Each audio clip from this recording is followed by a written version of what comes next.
ዶክተር ዋትሰን እባላለሁ። በ1878 ዓመተ ምህረት ነበር የሕክምና ዲግሪን ከዩኒቨርሲቲ ኦፍ ለንደን ያገኘሁት። ከዚያም በኋላ የመከላከያ ሰራዊትን ለመርዳት ከነበረኝ ፍላጎት የተነሳ በመከላከያ ውስጥ ይሰጥ የነበረውን ቁስለኞችንና በጦር አደጋ የደረሰባቸውን ሰዎች ለማገዝ የሚሰጠውን ኮርስ ተከታተልኩ። ትምህርቴን ካጠናቀቅኩ በኋላ ወዲያው በአምስተኛው ክፍለ ጦር ውስጥ ረዳት ሐኪም ሆኜ ተመደብኩ። እኔ የተመደብኩበት ክፍለ ጦር በወቅቱ ያረፈው ህንድ ውስጥ ነበረ። ሕይወቴም ወደ ከባድ ፈተና የተሸጋገረው በዚህ ወቅት ነበር። ገና ወደ ህንድ ሳልጓዝ ሁለተኛው የአፍጋኒስታን ጦርነት ተቀሰቀሰ። ነገር ግን ወደ ህንድ መሄድ ግዴታዬ ነበር። የሕይወቴንም ከባድ ክፍል ሀብዬ ጀመርኩ። በህንድ ውስጥ ሲታገል የነበረውን የእንግሊዝ ጦር ተቀላቀልኩ። ብዙዎች ጓደኞቼ በዚህ ጦርነት ብዙ ክብርና እድገት አትርፈዋል። እኔ ግን ከዕድለቢስነት ውጪ ምንም ያተረፍኩት ነገር የለም። ልክ ገና ክፍለ ጦሬን እንደተቀላቀልኩ በግዳጅ ወደ ጦር ሜዳ ተላኩ፣ እዚያ የሚዋጉትን ቁስለኞች ለማከም። ነገር ግን እንዳሰብኩት ቁስለኞችን ልረዳ አልቻልኩም። ራሴ ቁስለኛ ሆንኩ እንጂ። አንድ የጠላት ወታደር የተኮሰው ጥይት ትከሻዬን በስቶ ደረቴ ውስጥ ተቀረቀረ። ለሞት እጅጉን ተቃርቤ ነበር። እድሜ ለልብ ጓደኛዬ ሙራሪ ይሁንና እርሱ በፈረስ ጭኖ በመውሰድ ቶሎ ሕክምና እንዳገኝ አደረገ። ከብዙ ስቃይና መከራ ጋር በህንድ ሆስፒታል ውስጥ ብዙ ወራት አሳለፍኩ። በመጨረሻም ትንሽ ማገገም ቻልኩ። ሆኖም እንደ ቀድሞ ስራዬን መቀጠል አልቻልኩም። የሕክምናው ቦርድ ወደ ሀገሬ ወደ እንግሊዝ እንድመለስ ውሳኔ አስተላለፈ። ከአንድ ወር የመርከብ ጉዞ በኋላ ወደ ሀገሬ በሰላም ገባሁ። ነገር ግን የጤናዬ ሁኔታ መልካም አልነበረም። በመሆኑም ለ9 ወራት ያህል በመንግስት ሆስፒታል ውስጥ ተኝቼ ክትትል ሳደርግ ቆየሁ። በመጨረሻም ትንሽ መለስ አለልኝ። ፈጣሪዬን በእጅጉ አመሰገንኩ። ከ9 ወራት በኋላ ከሆስፒታል ወጣሁ። ነገር ግን ራሴን የማስጠልልበት ዘመድም ሆነ ቤት አልነበረኝም። የነበረኝ ነገር ቢኖር ከመከላከያ ስሰናበት የተሰጠኝ ጥቂት ገንዘብ ነበር። በዚያችም ገንዘብ ለንደን ውስጥ አንድ ሆቴል ይዤ ረዘም ያለ ጊዜ ተቀመጥኩኝ። ነገር ግን ያለኝ ገንዘብ በእጅጉ ተመናመነ፣ ሊያልቅም ተቃረበ። ስለዚህ ያን ሆቴል ለመልቀቅ ቆራጥ ውሳኔ መወሰን ነበረብኝ። ወደ አንድ ባር ገብቼ ይሄን ውሳኔን በምን አይነት መልኩ ወደ ግብ ማድረስ እንዳለብኝ አብዝቼ ማሰላሰል ያዝኩ። በዚህ ጊዜ ነበር አንድ ወዳጄ ከኋላዬ ጀርባዬን ነካ ነካ ያደረገኝ። ማመን አልቻልኩም። ተወልጄ ያደግኩበት አካባቢ ይኖር የነበረ አንድ ወዳጄ ነበር። እርሱን በማግኘቴ የተደሰትኩትን ደስታ በቃላት መግለጽ በጣም ከባድ ነው። እርሱም ቢሆን እኔን በማግኘቱ በጣም ተደስቶ ነበር። አብዝተን ሰላምታ ተለዋወጥን። መላቀስ ብቻ ነበር የቀረን። ከዚያም ተያይዘን ምሳ ለመብላት ወደ አንድ ምግብ ቤት አመራን። የት ነው የጠፋው ወዳጄ ዋትሰን አለኝ ከልብ በሆነ ፍቅር። እኔም ያሳለፍኩትን ሕይወትና የገጠመኝን ነገር ሁሉ ምንም ሳልደብቅ አወራሁለት። ታሪኬን ስነግረው እንባውን መቋቋም እንኳ አልቻለም ነበር። ወይኔ አምላኬ አለ እጅግ ልብ በሚነካ ቅላሴ። ቀጥሎ ታዲያ አሁን ምን ላይ ነው ያለኸው ብሎ ጠየቀኝ። እኔም ትንሽዬ ማረፊያ እየፈለግኩ ነው ብዬ መለስኩለት። እንግዳ ነገር ነው። ቅድም ራሱ አንድ ወዳጄ ከእርሱ ጋር በጋራ የሚኖር አንድ ሰው እንደሚፈልግ ሲናገር ነበር። ምን አልኩኝ በደስታ። ማን ነው ይህ ሰው? በሆስፒታሉ የኬሚካል ላቦራቶሪ ውስጥ የሚሰራ አንድ ወዳጄ ነው። እርሱ ራሱ ተዋት ከኔ ጋር የሚኖርና የቤቱን ግማሾች የሚካፈለኝ ሰው እንዴት አላገኝም እያለ ሲያጉረመርም ነበር። አምላኬ አልኩኝ። እውነትም ይሄ ሰው ከእርሱ ጋር እየኖረ የቤቱን ግማሾች የሚጋራው ሰው የሚፈልግ ከሆነ በደስታ ነው የምስማማው። ቀጥዬ እንዲያውም ብቻዬን ከምኖር አንድ ሰው ማግኘቴ በጣም አሪፍ ነው፣ ከብቻኝነቴም ይገላግለኛል ማለት ነው አልኩኝ። ጓደኛዬ ስታንፎርድ ግን በአግራሞት እስካሁን ታዋቂውን ሼርሎክ ሆምስን አታውቀው አለኝ። ቀጥሎ ምናልባት ብታውቀው ኖሮ እንደዚህ አትደሰትም ነበር። ለምን? ሰውየው ችግር አለበት እንዴ? አይ ችግር እንኳን የለበትም። እንዲያውም በጣም ጂኒየስ የሆነ ሰው ነው። እንግዳ በሆኑ የሳይንስ ሐሳቦቹም ጭምር ታዋቂ ነው። ስገምት የሕክምና ተማሪ ነው መሰለኝ። ተሳስተሃል ውድ ዋትሰን። እንደማውቀው ከሆነ የኬሚስትሪና የአናቶሚ ክላሶችን ተከታትሏል። ነገር ግን እስከማውቀው ድረስ ምንም አይነት የሕክምና ትምህርት አልወሰደም። ቢሆንም ግን በነበረው ጥልቅ የማሰብ ችሎታ የሚያስተምሩትን ፕሮፌሰሮች ሳይቀር ያስደምም ነበር። እንዲያ ከሆነማ የበለጠ ነው ደስተኛ መሆን የሚገባል። አሁንስ ልተዋወቀው በጣም ጓጓ። ታዲያ ከዚህ ጓደኛ ጋር መቼ ነው የምታስተዋውቀን? በፈለግንበት ሰዓት መሄድ እንችላለን። ላቦራቶሪ ውስጥ እንደሚሆን እርግጠኛ ነኝ። ሁልጊዜ ቀንና ሌሊት ሳይቀር እዚያ ነው የሚሆነው። ከፈለግ ምሳችንን ከበላን በኋላ መሄድ እንችላለን አለኝ። ምሳችንን ከበላን በኋላ እኔና ጓደኛዬ ስታንፎርድ ተያይዘን ወደ ሆስፒታሉ ላቦራቶሪ አመራን። በመንገዳችን ላይ ሳለን ስታንፎርድ በተደጋጋሚ ስለ ሼርሎክ ሆምስ እንግዳ ጸባዮች እንዲሁም ብሩህ አእምሮ ይነግረኝ ነበር። ሆምስ ማለት እጅግ ሳይንሳዊና ነገሮችን አብዝቶ መመርመር የሚወድ ሰው ነው። በእያንዳንዱ ነገር ላይ እርግጠኛ መሆን ይፈልጋል። ጥቂት ያልተዋጠለት ነገር ካለ ያችን ነገር በደንብ እስኪረዳት ድረስ እንቅልፍ ላይወስደው ራሱ ይችላል። ይህን ሰው እስካገኘው ድረስ በጣም ጓጓው። ጓዴ አይዞ፣ ከ5 ደቂቃ በኋላ እንደርሳለን። ግን እንደዚህ አትጓጓ። እንደጠበቀው ላታገኘው ትችላለህ። ምናልባትም ሐሳቡን ራሱ ቀይሮ ሊሆን ይችላል። የእርሱን ነገር ማን ያውቃል ብለህ ነው አለ ትንሽ እየሳቀ። እኔም ከእርሱ ጋር ጥቂት ፈገግ አልኩ። ቀጥዬ ታዲያ በምን ፊልድ ነው የተመረቀው ብዬ ጠየቅኩት። እርሱ እኔ ምንም የማውቀው ነገር የለም ዋትሰን፣ ምናልባትም ላይመረቅ ይችላል፣ ግን ከተመረቁት በላይ ዕውቀት እንደሚኖረው እርግጠኛ ነኝ። እንዲህ የተባባልን ወደ ሆስፒታሉ ከምታስገባው ቀጭን መንገድ ላይ ደረስን። ያቺን ቀጭን መንገድ አልፈንም ወደ ላቦራቶሪው አመራን። ልክ ወደ ላቦራቶሪው እንደገባን የሚገርም ጩኸት ነበር የተቀበለን።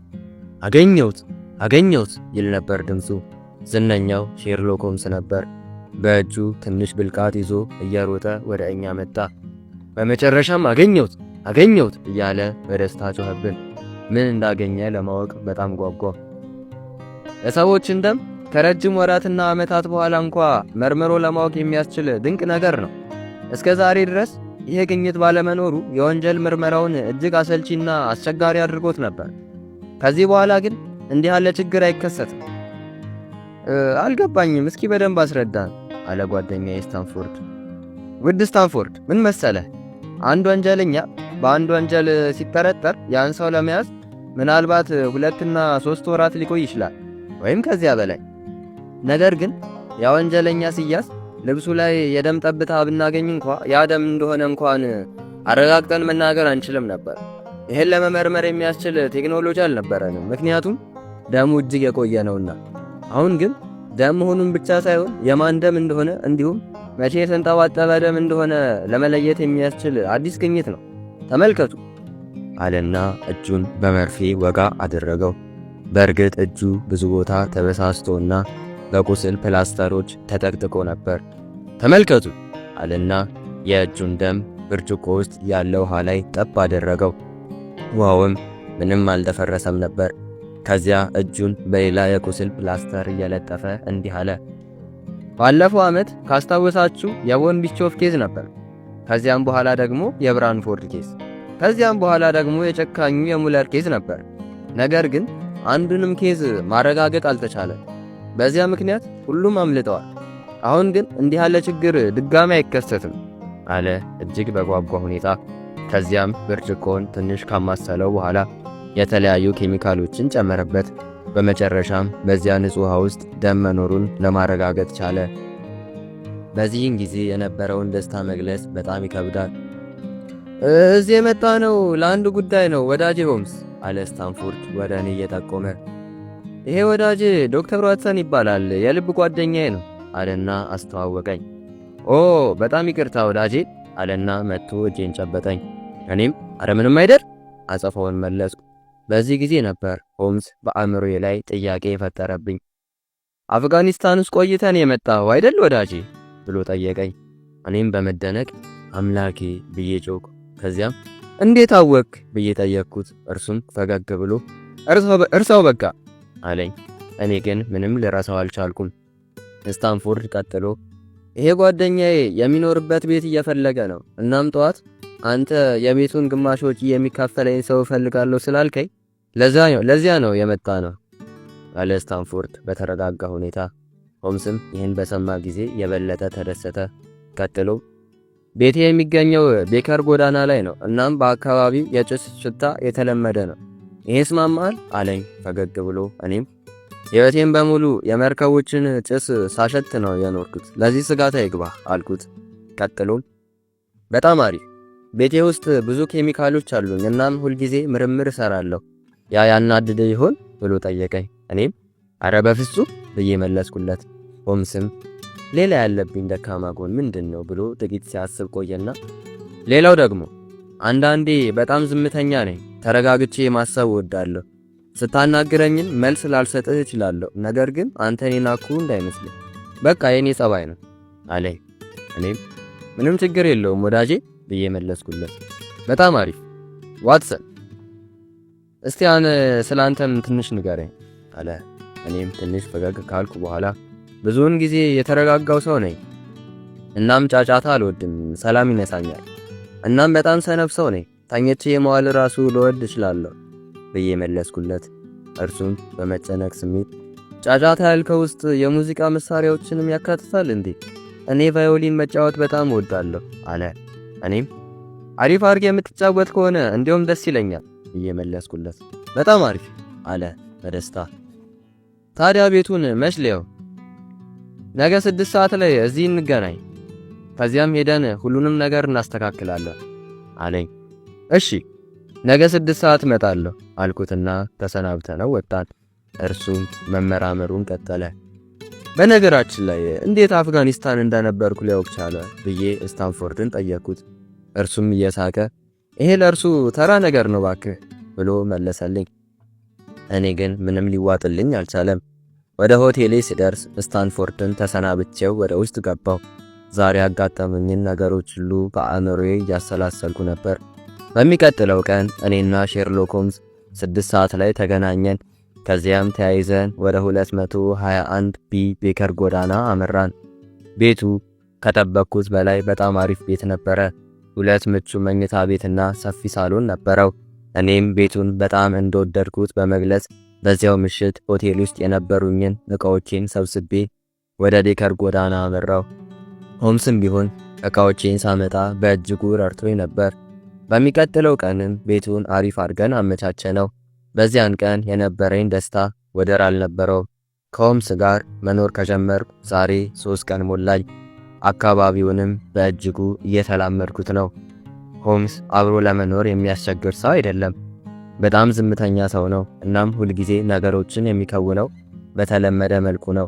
ሁልጊዜም ሌሊት 10 ሰዓት ከእንቅልፍ ይነሳል። ከዚያም ቁርስ ነገር ከቀመሰ በኋላ ከቤት ይወጣል። እኔ በዚያ ሰዓት ከእንቅልፌ እንኳን አልነሳም። ከቤት ከወጣ በኋላ ብዙ ጊዜ ወደ ላብራቶሪው ሄዶ ምርምር ያደርጋል። አለበለዚያም አካባቢውን እየዞረ ይቃኛል። ሆምስ እየተራመደ ማሰብ የሚወድ አይነት ሰው ነው። ሲራመድም ብዙ ሐሳቦች ይፈልቁለታል። ቀን ቀን ደግሞ ሳሎን ሶፋ ላይ ጋደም ብሎ ሲያሰላስል ይውላል። አንድ ሰው ሳይንቀሳቀስ ያን ያህል ጊዜ ሊቆይ ይችላል ብዬ አላስብም ነበር። ከሆምስ ጋር አብረን መኖር ከጀመርን ሳምንታት ተቆጥረዋል። ነገር ግን እስካሁን ሆምስን መረዳት አልቻልኩም። እርሱ የሚያስብበት መንገድ እንዲሁም የሚናገራቸው እንግዳ ቃላት ሁልጊዜ ግራ እንዳጋቡኝ ነው። ሆምስ ሜትር ከ80 የሚገመት ቁመት ያለው የሰዎችን ትኩረት በቀላሉ የሚስብ ግለሰብ ነው። እንዲሁም ቀጠን ብሎ ሰልከክ ያለው አፍንጫው ከፊቱ ጋር ተናቦ እጅግ አስተዋይና ነገሮችን በቀላሉ መወሰን የሚችል ሰው እንደሆነ ያስታውቃል። የአገጩና የአይኑ ሁኔታም ለዚህ ምስክር ናቸው። እጁ ላይ የቀለም ምልክቶች ቢኖሩም ነገሮችን በመዳሰስ የመለየት ችሎታው ግን እጅግ አስደናቂ ነው። በቃ ይሄ ሰው የማስብበትን መንገድ ሁሉ በእጅጉ ለውጦታል ብላችሁ ማጋነን አይሆንም። ሕይወቴ ትርጉም ያገኘችው ከዚህ ሰው ጋር መኖር ከጀመርኩ በኋላ ነው ማለት ይቻላል። ስታንፎርድ እንዳለው ሆምስ የሕክምና ተማሪ አልነበረም። የሥነ ጽሑፍ ትምህርቶችንም አልተከታተለም። ከየትኛውም ዩኒቨርሲቲ በዲግሪ አልተመረቀም። ቢሆንም ግን ዩኒቨርሲቲ ገብቶ ብዙ አጥንቷል እና ብዙ ዕውቀቶችንም ቀስሟል። ነገር ግን ዓላማው ከዩኒቨርሲቲ ተመርቆ መውጣት አልነበረ። የእርሱ ዓላማ እጅግ የጠለቀ ነው። ስለማይመለከተው ነገሮችን ማወቅ አይፈልግም። የአእምሮም ቦታ ማጨናነቅ ነው ብሎ ያምናል። ስለ ስነ ጽሑፍ፣ ፍልስፍና እንዲሁም ፖለቲካ የነበረው ፍላጎት እምብዛም ነው። ከሁሉ የገረመኝ ግን ስለ ዩኒቨርስና ሶላር ሲስተም የነበረው አስተሳሰብ ነው። መሬት በፀሐይ ዙሪያ ትዞራለች የሚለውን ጽንሰ ሐሳብ አይቀበልም። በ19ኛው መቶ ክፍለ ዘመን እንዲህ አይነት አስተሳሰብ ያለው ሰው በመኖሩ በጣም ገረመኝ። ስለዚህ ጉዳይ ስናወራ እንዲህ ነበር ያለኝ። ወዳጄ ዋትሰን፣ ምን መሰለህ፣ አየህ አእምሮአችን እንደ ትንሽዬ ባዶ ክፍል ናት። ጅል ኮንክ ያቺን ቤት በማይረቡ ዕቃዎች ትሞላታለህ። ብልጥ ከሆንክ ደግሞ በአስፈላጊ የቤት ቁሳቁሶች። አንተ እንዳልከው ከሆነ በፀሐይ ዙሪያ እየተሽከረከርን ነው። ነገር ግን እኛ ምን አገባን? ከፈለግን በጨረቃም ዙሪያ እንሽከርከር። ለስራችን የሚፈጥርልን ምንም አዲስ ነገር የለም። ዝም ብለን በማይረቡ ዕውቀቶች አእምሯችንን ማጨናነቅ የለብንም አለ በተረጋጋ ስሜት። በእርግጥ ሆምስ ያነሳቸው ሐሳቦች ልክ ናቸው። ነገር ግን አእምሯችን ሊሞላ እንደማይችል እኔም ሆነ እርሱ እናውቀዋለን። ያን የተናገረኝ ለምሳሌ ያክል ነው። የእርሱ ሐሳብ ሁልጊዜ ጊዜያችንን በአስፈላጊ ነገር ላይ ማዋል እንዳለብን ለመጥቀስ ነው። እርሱ እንዳለው ከሆነ ለሥራው አስፈላጊ ያልሆኑ ዕውቀቶችን ለመሰብሰብ ጊዜውን ማባከን አይፈልግም። እኔም እርሱ ያለውን ዕውቀቶች በመዘርዘር ምን ሊሰራ እንዳሰበ ዓላማውን ለመገመት ሞከርኩ። ሼርሎክ ሆምስ ምን አይነት ግለሰብ ነው? ምን አይነት ዕውቀቶች አሉት ብዬ በወረቀት ለማስፈር ሞከርኩ። አንደኛ የሥነ ጽሑፍ ዕውቀት እምብዛም። ሁለተኛ ፍልስፍና እምብዛም። ሶስተኛ ስነ ህዋ ምርምር እምብዛም። አራተኛ ፖለቲካ በትንሹ። አምስተኛ ስለ እጽዋት ትንሽ አሰብኩ። እርሱ የሚፈልጋቸውን ብቻ። ስለ መርዞች እንዲሁም አደንዛዥ እጾች በደንብ ያውቃል። ነገር ግን ስለ እጽዋት ብዙ ያውቃል ብዬ አሰብኩ። ስድስተኛ ስለ ምድር ጥናት በደንብ። አንዳንድ የሚያውቃቸው ነገሮች ቢኖሩ ስለ አፈር አይነቶች እንዲሁም ያ አፈር ከየት እንደመጣ ጭምር በደንብ ያውቃል። ሰባተኛ ኬሚስትሪ እጅግ በጣም። ስምንተኛ ስለ ሰውነት ክፍሎች ጥናት ወይም አናቶሚ በደንብ ያውቃል። ዘጠነኛ ስለ ወንጀል እንዲሁም አሳዛኝ ታሪኮች ስነ ጽሑፍ በደንብ ያውቃል። አስረኛ ቫዮሊን በደንብ ይጫወታል። 11 በድብድብ በጣም ጎበዝ ነው እናም ስፖርተኛ ነው። 12 ስለ እንግሊዝ ሕግ በደንብ ያውቃል። እነዚህን ነገሮች በወረቀት ካሰፈርኩ በኋላ ስራውንና ዓላማውን ለመገመት ሞከርኩ። ነገር ግን እንዳሰብኩት ይህን ማድረግ ቀላል አልሆነልኝም። የሞከርኩት ሙከራ ለራሴ ራሱ አሳቀኝ። ሳላውቀው እኔም እንደ ሆምስ እየሆንኩ ነው አልኩኝ ለራሴ። ለመጀመሪያዎቹ 2 ወይም 3 ሳምንታት ወደ ቤታችን የሚመጣ ምንም ሰው አልነበረም። በዚህ ምክንያት እርሱም እንደ እኔ ብቸኛ መስሎኝ ነበር። ነገር ግን ከጥቂት ሳምንታት በኋላ ቤታችን ብዙ እንግዶች መምጣት ጀመሩ። ሁል ጊዜ የሚመጡትም የተለያዩ ሰዎች ናቸው። አንዴ የ70 ዓመት ሽማግሌ፣ አንዴ ደግሞ የ30 ዓመት ቆንጆ ሴት ቤታችን ይመጣሉ። ሆምስ የሚያናግራቸውም ሳሎን ውስጥ አስቀምጦ ነበር። እኔም እንዳረብሻቸው ወደ መኝታ ክፍሌ አመራለሁ። ሆምስም ሁል ጊዜ በጣም ይቅርታ ወዳጄ ይለኝ ነበር። እኔም አረ ምንም ችግር የለው ብዬ እመልስለታለሁ። ከዕለታት በአንድ ቀን ያለ ወትሮዬ ከእንቅልፌ በጊዜ ተነሳው። ሆምስ ቁርሱን እየበላ ነበር። እኔም ወደ ጠረጴዛው በማምራት አንድ መጽሔት አነሳው። ሆምስ ግን ምንም አላለኝም። ዝም ብሎ ቁርሱን እየበላ ነበር። መጽሔቱ ላይ በእርሳስ የተሰመረ አንድ አርዕስት ታየው። የሕይወት መጽሐፍ ይላል ርዕሱ። ገልጬ ያነበብኩት እንዴት አንድ ሰው በሕይወቱ የሚያጋጥሙትን ነገሮች በመመርመር ብቻ ሕይወቱን የተሻለ የሚያደርግበትን ጥበቦች እንደሚያገኝ የሚያስረዳ ጽሑፍ ነበር። የጽሑፉ ዓላማና ሐሳብ አሪፍ ቢሆንም ግን አጋነው ነው የጻፉት ብዬ አሰብኩ። ከጠብታ ውሃ ይላል ጸሐፊው፣ ከጠብታ ውሃ አትላንቲክ ውቅያኖስን ማግኘት ትችላለህ። አትላንቲክ የት እንዳለ ብታውቅም ባታውቅም ለውጥ የለውም። ሕይወት ሁሉ እርስ በእርሱ እንዲህ የተቆራኘ ነው። ከአንዲት ትንሽዬ ነገር ተነስተ በመመርመር ብቻ እጅግ በጣም የጠለቀ እውቀት ማግኘት ትችላለህ። ለምሳሌ የአንድን ሰው አለባበስ፣ ኮቱንና ሱሪውን፣ የእጆቹን ጥፍሮች፣ ጣቶቹን፣ የለበሰውን ጫማ እንዲሁም የሰውየውን ፊት በመመልከት ብቻ ሰውየው ስላለበት ሁኔታ እንዲሁም ሰውየው ምን እያሰበ እንደሆነ እንኳ በደንብ መረዳት መተንተን ትችላለህ። ይሄ ስለ አንድ ነገር ብቻ ወይም ስለ አንድ ሰው ብቻ የሚያወራ አይደለም። ስለ ሁሉም ነገር እንደዚህ መተንተን ትችላለህ። ስለ ሁሉም ሰው፣ ስለ ሁሉም ክስተት፣ ስለ ሁሉም በዚህ ምድር ላይ ስለሚፈጠሩ ነገሮች በመመርመር ብቻ ሁሉንም ነገር ማወቅ ትችላለህ። በእርግጥ ይህን ማድረግ ቀላል አይደለም፣ ብዙ ልፋትና ጥረት ይጠይቃል። ቢሆንም ግን ከቀላል ነገሮች በመጀመር ይህን ችሎታውን ሁሉም ሰው ማዳበር ይችላል። የማስተዋል አቅሙንና የአስተሳሰብ አድማሱን በእጅጉ ማስፋት ይችላል ይል ነበር ያነበብኩት ጽሑፍ። የያዝኩትን መጽሔት በንዴት ጠረጴዛው ላይ ወረወርኩት። እንዴት ያለ የማይረባ ጽሑፍ ነው አልኩኝ ጮክ ብዬ። ምንድን ነው አለ ሆምስ። እንዲህ ያለ ከንቱ ጽሑፍ በሕይወቴ አይቼ አላውቅም አልኩት። እርሱም እየሳቀ የቱ ጽሑፍ ነው እስቲ ያሳየኝ አለ። ይሄ አልኩት በያዝኳት ትንሽዬ ማንኪያ እየጠቆምኩ። በእርግጠኝነት በእርሳስ ምልክት ያደረክበት አንተ ነህ። ስለዚህ አንብበውሃል ማለት ነው። ጸሐፊው ዝም ብሎ ነው የሚዘባርቀው፣ ሊሆን የማይችል ነገር ነው። እርሱም መልሶ እኔ እኮ ነኝ የጻፍኩት ዋትሰን አለኝ እየሳቀ። አንተ ነህ? አንተ ከሆንክማ በደንብ አስረዳኛ። እንዴት ነው ጥቂት ነገሮችን በመመርመር ብቻ ሁሉንም ነገር ማወቅ የሚቻለው አልኩት በድንጋጤ ስሜት። እሺ በደንብ አስረዳለሁ፣ ችግር የለም። እኔ የግል መርማሪና በወንጀል ጉዳዮች ዙሪያ አማካሪ ነኝ። እዚህ ከተማ ውስጥ ብዙ የመንግስትና የግል መርማሪዎች አሉ። እናም እነርሱ መፍታት ያልቻሉት ነገር ሲከሰት ሰዎች ወደ እኔ ይመጣሉ። እኔም ችግራቸውን በሚገባ እፈታላቸዋለሁ ማለት ነው። ማድረግ የሚገባቸውንም ነገር ሳይቀር እነግራቸዋለሁ። እነርሱም ጥቂት ገንዘብ ይከፍሉኛል። አየህ፣ እነርሱ ብዙ መርምረው መፍታት የከበዳቸውን፣ እኔ ግን እዚህ ሆኜ ካስፈለገም ቦታው ድረስ ሄጄ መረጃዎችን በማጣቀስ የብዙዎችን ችግር እፈታለሁ ማለት ነው። ስለዚህ ዋትሰን ተረጋግተህ ካስተዋልከው ቅድም ያነበብከው ነገር በተግባር ላይ ሊውል የሚችል እውነት ነው ማለት ነው አለኝ በፈገግታ ተሞልቶ። እኔም ቀጥዬ እና ያልከኝ ያለው ብዙዎች ሞክረው ያቃታቸውን ነገር እኔ እዚህ ተቀምጬ መፍታት እችላለሁ ነው? በትክክል። ነገር ግን አንዳንዴ ቦታው ድረስ ሄጄ አንዳንድ ነገሮችን ራሴ መመርመር አለብኝ። ነገሮችን የማስተዋል ችሎታ ፈጣሪ የሰጠኝ ጥበብ ነው። ካስታወስክ መጀመሪያ ስንገናኝ ከአፍጋኒስታን እንደመጣህ ነግሬ ነበር። እኔም አዎ፣ ብታምንም ባታምንም ይሄ ጥያቄ እስካሁን አእምሮ ውስጥ አለ። እንዴት አወቅ? እስኪ ንገረኝ አልኩት። እርሱም ቀላል ነው። ልክ ገና ሳይ ከሰውነት ሁኔታና ካረማመድ ዶክተር እንደሆንክ አወቅኩ።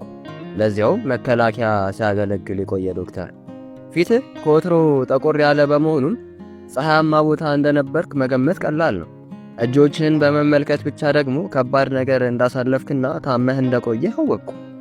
ከዚያም አፍጋኒስታን የነበረውን ግጭት እንዲሁም የእንግሊዝ ወታደሮችም እዚያ እንደነበሩ ስለማውቅ አንተም እዚያ እንደነበርክና በጥይት ተመተህ ስትሰቃይ እንደነበረ መገመት ለእኔ ቀላል ሆነልኝ ማለት ነው። ከዚያም ከአፍጋኒስታን እንደመጣ ስነግርህ አንተ በጣም ተገረምክ። አየህ፣ ቅድም አይሰራም ያልከው እንዴት እንደሰራ። አንተም ብትሆን እንደዚህ አይነት ያሉ ችሎታዎችን ለማዳበር መጣር አለብህ አለኝ። እኔም እንዳንተ አይነት ሰው ከልብ ወለድ ውጭ ይገኛል ብዬ አላስብም ነበር። ሁሉም ነገር አንተ እንዳልከው ቀላል ሊሆን አይችልም አልኩት። እርሱም አዎ ልክ ነህ፣ ሁሉም ሰው እንደኔ ይህን ማድረግ ላይችል ይችላል። ይሄ የፈጣሪ ስራ ነው አለ እየሳቀ። እኔም አብሬው ሳቅኩ። አንድ ቀን ጠዋት ቁርሴን ከጨረስኩ በኋላ ወደ መስኮቱ ተጠግቼ ቆምኩ። ሆምስም ተቀምጦ እያሰላሰለ ነበር። በተደጋጋሚ ይህን ሰሞን ለምንድን ነው ምንም የወንጀል ዜና የማንሰማው እያለ ያጉረመርማል።